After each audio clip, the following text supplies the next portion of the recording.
Drugs ragging మీద అవగాహన కార్యక్రమం జరిగింది. Kothapeta DSP Govindarao, Razole CI TV Naresh Kumar ముఖ్య అతిథులుగా హాజరయ్యారు.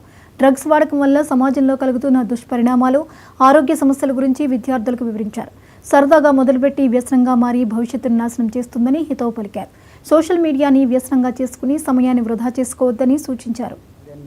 ఈరోజు పట్టి పీడిస్తున్నటువంటి డ్రగ్స్ వినియోగం, లిక్కర్ వినియోగం, అదేవిధంగా సోషల్ మీడియా తాలూకు దుష్ప్రభావాల నుంచి ఏ రకంగా దూరంగా ఉండాలనే దానికి విద్యార్థులందరినీ జాగృతం చేసే ఉద్దేశంతో ఈనాడు తాటిపాక వేద విద్యా సంస్థల ప్రాంగణంలో మాదక ద్రవ్యాల నిరోధం, అదేవిధంగా సోషల్ మీడియా పట్ల ఎంత జాగ్రత్తగా ఉండాలనే అవేర్నెస్ కార్యక్రమాన్ని మన కొత్తపేట డిఎస్పీ శ్రీ వై గోవిందరావు గారు, అదేవిధంగా Razole circle inspector Shri TV Naresh Kumar గారి ఆధ్వర్యంలో వేద విద్యా సంస్థల ప్రాంగణంలో నిర్వహించడం జరిగింది.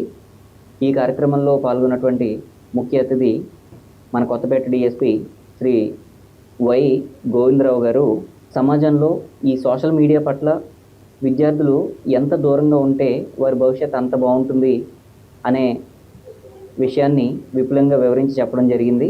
వెళ్ళిపోతున్నారు, దానివల్ల భవిష్యత్తు నాశనం అయిపోతుంది.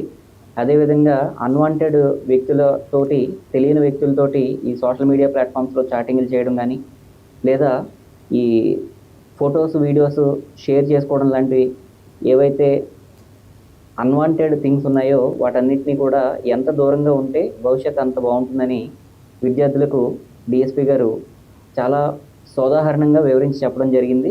సెల్ ఫోన్ చాలా తక్కువ ఉపయోగించాలి. మేము పదే పదే చెప్తున్నాం. మీకు అనవసరమైన కాల్స్ని మీరు లిఫ్ట్ చేయొద్దు. లింకులు గట్రా ఏమైనా కూడా లిఫ్ట్ చేసుకోవద్దు. మీ ఫోటోలు కానీ, మీ మెసేజ్లు కానీ, ఈ మధ్య డీపీలని అవన్నీ ఇవన్నీ పెట్టుకుంటారు కదా. మన దీంతో చదువుకుంటారని, మంచి రిజల్ట్స్ సాధిస్తారని ఇక్కడ చెప్పారు. రాశారు. NITH 13 మంది వచ్చారు లాస్ట్ 3 years.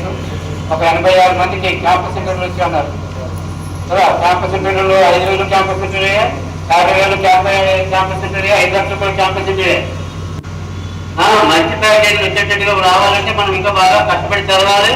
మనకున్న లైబ్రరీ కానీ, మిగతా సోషల్ మీడియాలో ఉన్న ఇవి కానీ అవన్నీ ఉపయోగించుకోవాలి.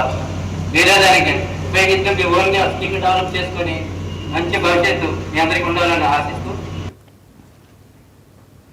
గుంటూరు జిల్లా